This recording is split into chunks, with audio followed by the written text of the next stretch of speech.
My name is Roger Scholey, former reporter with the San Diego Union Tribune. Here with Iris Engstrand, retired professor of history at University of San Diego. And we're here to talk about some of the stories from World War II that appeared in the Reader over the years. And this session is going to be about basically the San Diego home front during the war. And Iris was a very young kid at the time, remembers growing up in Orange County of that. But we are starting with an article that Gerald Shepard wrote in 1983 called "From San Diego's 41st Street, Japan was a more callous enemy, odious enemy than Germany. My life on the ground in World War II" is what the article was.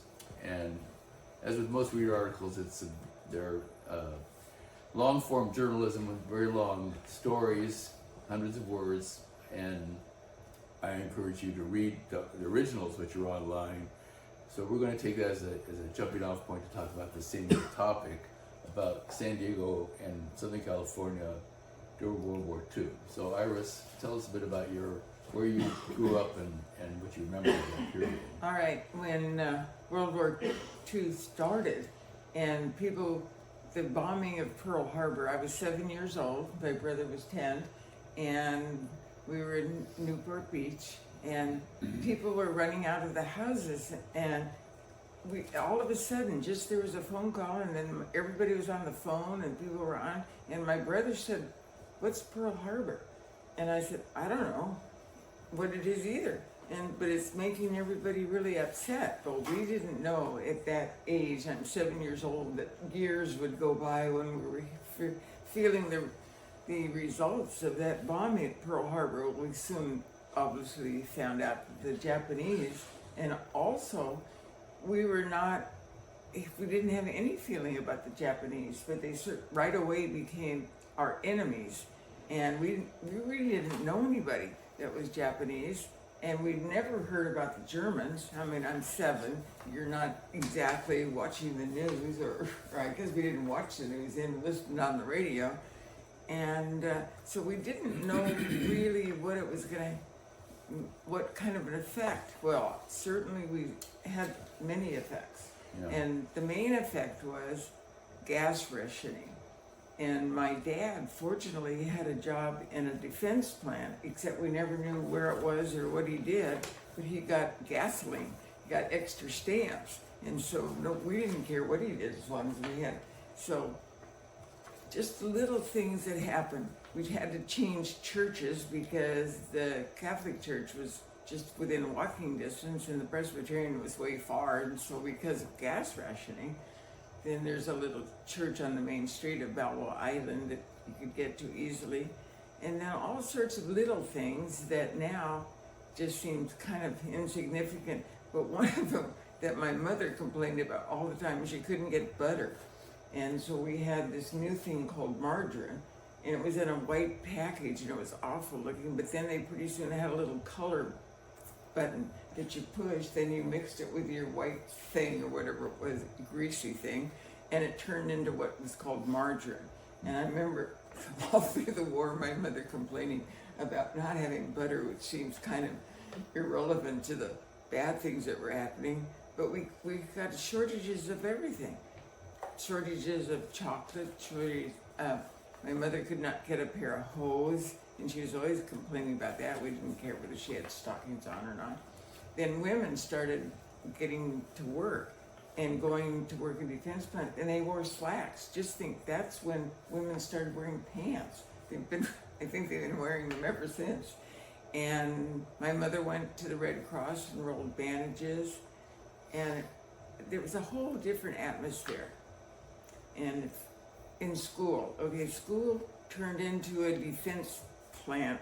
You know, we had contests in different classes who could buy the most defense stamps, and they kept a record of every classroom. So then we went around asking for money in the neighborhood for our defense stamps so that our class could win.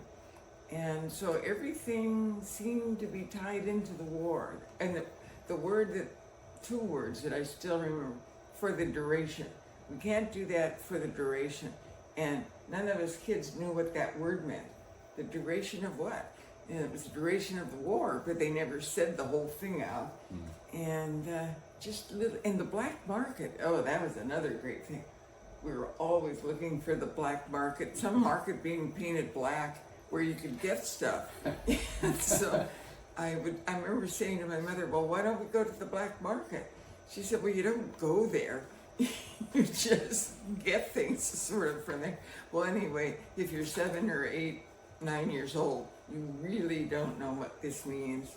And we had no clue what the duration meant, the duration of what. And so that was, we collected grease in our wagons, we collected papers. Everything we did seemed like it was for the war effort. And the war effort for a child is, you just really didn't know what that was, and except the Japanese were somehow bad people. And instead of playing cowboys and Indians, you played GIs and Japanese, and they were the enemy. And sort of, I think, even in the reader, that the kid that wrote a story in the reader said, you know, the younger people, the littler people, they had to play Japanese, and the bigger guys, girls, they were made to play the enemy. Let me read a quote from Gerald Shepard's article. He said, hatred for the Japanese reached such a pitch in our East San Diego neighborhood that we do almost anything to show our contempt.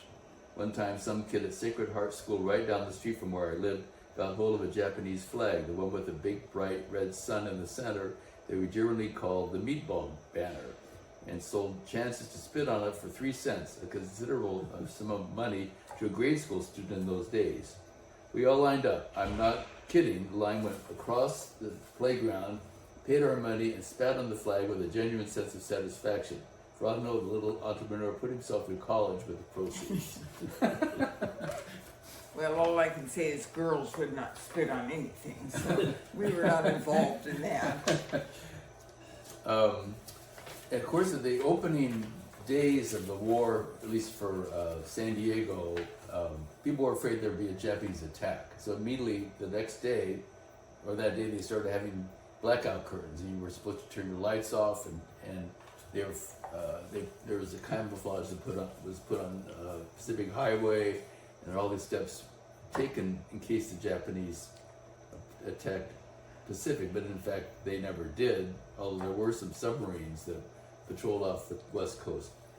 But for kids, it was scary at night because you couldn't have any lights on. You had to have all your windows had to be blacked out or had shades, and you didn't really go out much.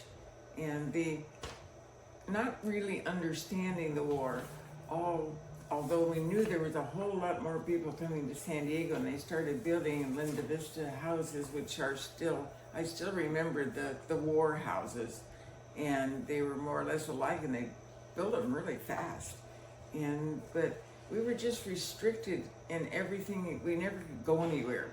And my folks would say, well, we can't go there for the duration. Here's that word again. We kept hearing about the duration, like it was going to be a magic something that after, for the duration when it was over. And then the other magic words, as I say, the black market, and it was just an odd kind of thing. And nobody liked the Japanese. We had really no feelings for it one way or another. We didn't know much about the Germans. We knew they were involved somehow, but all I know is a relative from back east from Brooklyn said that the Cats and Jammer Kids comic strip was changed to the Liberty Boys. Well, tell about your cousin who had a store next to the POW camp in San Diego. My dad's cousin had a restaurant right next door to the German POW camp. And so we would ride our bikes over there, and all I knew was the back of their shirts, which were blue, it said POW and had a number.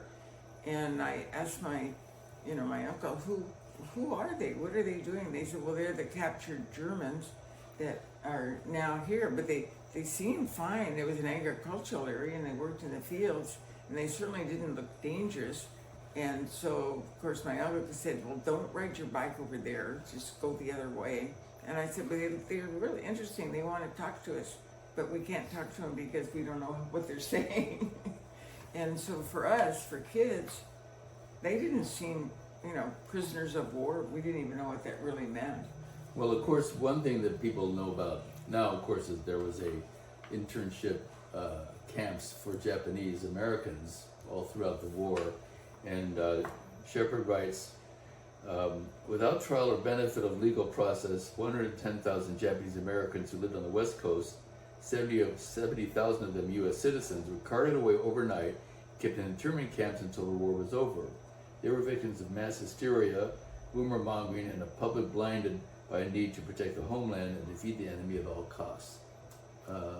They didn't have internship camps for Germans or Italians, but they did for the Japanese, which is an interesting observation, really, isn't it? And they lost their land. They just took them right out of their homes and out of their, and San Diego had Japanese agricultural people, and they were certainly harmless, and they were certainly taken aback by the breaking out of the war. And, to this day, most of the Japanese can remember back how they were discriminated against totally, and they'd never done a single thing that you'd call anti-American, and they were probably as upset about the war as anyone. Mm-hmm. And so now I think people have finally gotten over the prejudice there was against Japanese, and say as kids, Japanese were the enemy. We played, instead of, I said, cops and robbers, you played the GIs and the Japanese. And littler kids had to play the Japanese, and girls had to play the Japanese, because we were sort of insignificant. Well, now we have there was a second article that we want to refer you to. This was by Andrew Piotrowski on July 16, 1981. And the headline there was, San Diego World War II, crowds on Broadway, women riveters at Conver, new housing in Linda Vista, fear-gripped Coronado. We desperately needed workers. So he interviewed a number of people, and I like this one couple points here. You mentioned the black market. This is how he got it from one interviewee. He said, the black market was something like prohibition. It wasn't vicious, but there was a ton of chiseling. The theft of scarce materials, for example, if you had a toolbox at work, you kept that baby locked tight because you couldn't buy a hammer anywhere. A friend of mine owned an egg ranch, but the price of everything was rigidly fixed, and he could only get so much legally for, say, a case of 12 dozen eggs. So as he handed the case over to a regular customer, the customer would have $6 or so over and above the regular price palmed in his hand. That's how things were done. Yeah, I don't, as a child, or I guess I wasn't too young, 7, 8, 9, 10, you don't really understand much about the marketplace, or say, we thought the black market was somewhere which had all the stuff we couldn't get. And my mother kept complaining about the clothes and women wore pants for the first time because they worked in the areas of where you needed pants, and of course the pants are still on the women. They never got over it. They found out they were really comfortable. And well, let me finish up with one quote, and this is a holiday time, so listen to this. At Christmas, this is George Scott, who headed the Walker Scott department stores in San Diego. Quote, at Christmas time, we set up a large tent in the middle of Horton Plaza and distributed wrapped gifts and surprises and treats by the warehouse full. We had an ongoing program of supplying the men on the ships with current magazines and newspapers, food, gifts, and every which game imaginable. At one point, the Navy told us, for God's sake, stop giving the men dark sets. We set up hundreds of little sheds all over the city and county so servicemen could hitchhike with convenience.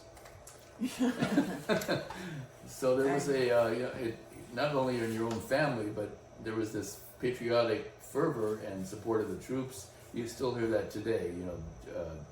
President Biden always talks about protect our troops. Well, in the 40s during World War II, this was on the minds of everybody. Almost everybody had somebody in the war effort, and that was very personal to every San Diegan.